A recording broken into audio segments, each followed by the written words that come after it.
We've got our final round of calls with Brother Michael Dimond as we talk about UFOs, demonic activity. I can't say that word tonight. Demonic activity and elaborate hoaxes meant to deceive mankind. Welcome back to Coast to Coast. We've got final phone calls with Brother Michael Dimond, and let's get right back to them. Let's go to Tommy in Rosemead, California. You're up with us. Hi, Tommy. Hi. Brother, I wanted to tell you, it's going to sound crazy, and I know everybody listening, but I've had some visions, and in some way it's connected with God watching over the UFOs and the contacts that have been shown, and they're not bad. Just like the church says, they're not bad. And they helped me. I had 3 visions, and they helped me to locate the treasures of the Jesuits in Arizona, but I haven't gone public yet. One of the visions that I had was a UFO that I was looking out my daughter's upstairs window down at a probe that was completely silver and was between 2 bushes, between 2 houses. And I received information, I know, because when I went back to the mountain, I knew what to do. I always know what to do when I'm up there. Well, how do you know, though, they're not demons, Tommy? Okay. One of them, the ones that are up there, is the miraculous metal. The symbols on the miraculous metal are up there. Well, I would say that the devil can still do that, even if you're finding something that you think's connected to the Catholic Church or connected to the true God or true Christianity, because he can get you to believe the bigger lie. The devil will give up a little to gain a lot, and so therefore he can lead you to find some buried metal or a statue that might be religious, and it might convince you that God is, as you say, watching over these UFOs because it's leading you to these things that are connected to true spirituality, when in reality the devil is getting you to believe in the bigger lie, because then he can get you to believe in these things. He can throw in all kinds of different things to your faith that will corrupt your faith. Why do we need your convictions? Michael, why do we even need this deception in this universe? Why couldn't we just have a universe that was good, that we didn't have to worry about any of this? Why has it been created this way?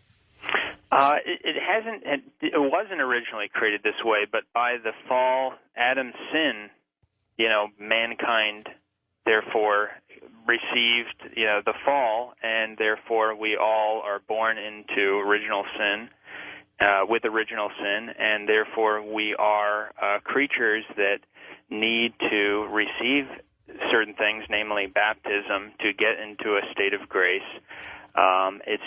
This is the original fall, going back to the original fall of humanity. And see, also one of the other things is, just to answer the question more specifically, why? Why would God even allow this to happen? Why would God allow people to be deceived?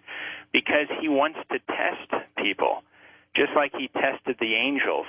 He didn't have to test the angels, but he tested them, and about a third of the angels fell and went to hell. And so therefore, God wants to see if people are really sincere, that if they're going to go the extra mile, if they're going to really try to embrace the truth, try to find the truth, and not believe the lie, and not believe the falsehoods that are out there, and are going to embrace him as he truly is, as he has revealed himself, or are they going to fall for the devil's deception and lies? Remind me to ask you about Padre Pio right at the end of the program tonight. I know that was one of your works, and that whole episode just fascinates me. Let's go to Mo in Clovis, California, west of the Rockies. Mo, you're on. Yes, hi, George. Hi, brother. Hi.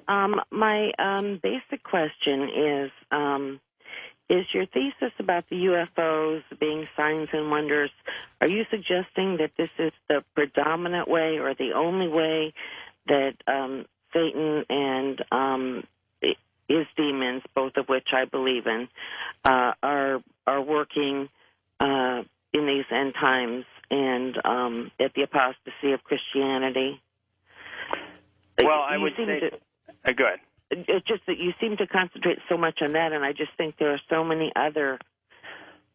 Well, I think that if you take a look at the website, VaticanCatholic.com, MostHolyFamilyMonastery.com, the other information, that you'll see that we run the gamut. We cover a wide range of issues. We're not saying that the UFOs are the only thing or the main thing necessarily that the devil's using, but I would say it is one of the larger main tools that he's using to attempt to deceive mankind. The other big thing, obviously, that's happened is the apostasy within what people think is the Catholic Church, which is actually a counterfeit Catholic Church that's been set up to deceive people, where they've changed the Mass dramatically, where they've invalidated the sacraments, where they're promoting a new kind of faith that has nothing to do with traditional Catholicism, and getting people to embrace this, receive invalid sacraments, and, of course, believe the biggest lie, which is it doesn't make any difference what you believe, what religion you are, which is being promoted by the men who claim to be the leadership of the one true church right now. So this is definitely not the only deception of the devil, the UFO phenomenon. But I would say it is one of the biggest, though, that's out there. And I've got to say, Michael, it was brilliant. If it is indeed a deception, what a great subject matter to bestow on mankind for trickery. It is truly brilliant. It is. It's something where a lot of people would just say, I cannot believe that either God would allow such a deception where it looks like these are aircraft from other planets, alien races. I just don't believe either God could allow that to happen, or it's just too great a deception, or it just seems like there are definitely aliens there, so I just have to believe it, and it can't be demons. There's no way. And so it's something where it's sophisticated psychological warfare that's going on.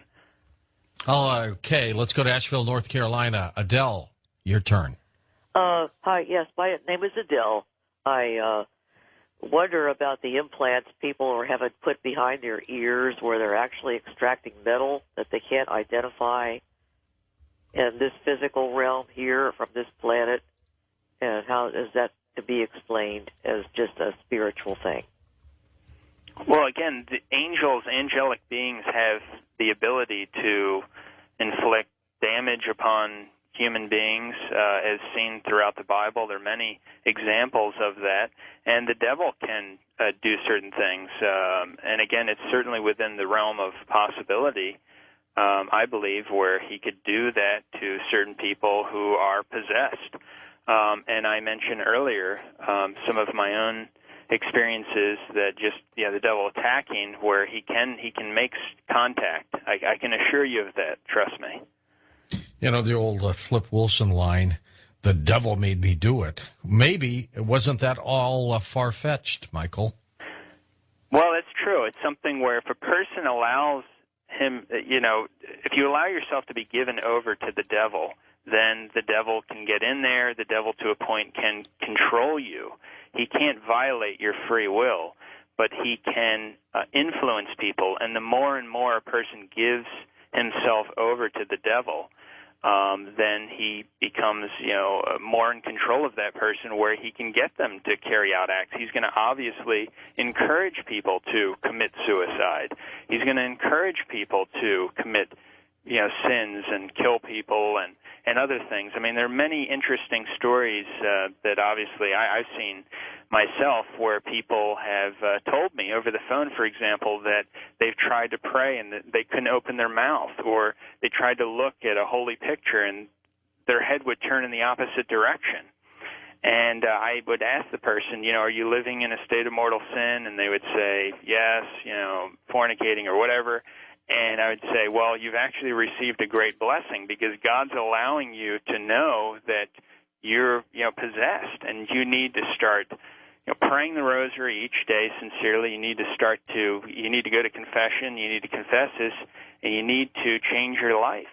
And that's what's necessary. I mean, there's real manifestations of this. There was another young kid, actually, from the local area, and he did something that was just truly horrible, attempted to do, a sexual act upon one of his sisters, and he was about, maybe 12 years old. And he would help us sometimes with certain things that we'd do, orders and so forth. And you could see his facial features, that they changed. They shape shifts, don't they? They just, his eyes would become like totally slanted. I mean, his facial features, they totally changed. It was so dramatic, and other people saw it, and it was just really incredible. That gets to be scary. Yes. What do they want, Michael? What are these demons after? They're after your soul. They're after your soul. And so, therefore, if he doesn't get, once he